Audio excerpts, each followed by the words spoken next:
ভাই একটু কি কথা বলা যাবে? বাবুটা কে, আপনার কি পরিচিত? বোন। এটা আমি উঠাইলাম, কিছু মনে করবেন না, যেহেতু আমি কন্টেন্ট তৈরি করি, তো আমার পেজ আছে, সমস্যা নেই, চেক করে দেখতে পারেন। তো আর কি দুই একটা কি ফটো নিতে পারি? মানে আমি কন্টেন্ট তৈরি করি তো।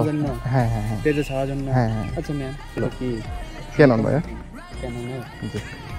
আমি নিকন 56 থেকে চালাই। আচ্ছা এখানে নিয়ে আছি। নাম কি? কুলসুম। কুলসুম। বাসা কোথায় আপনাদের? বাসা মহাস্থান।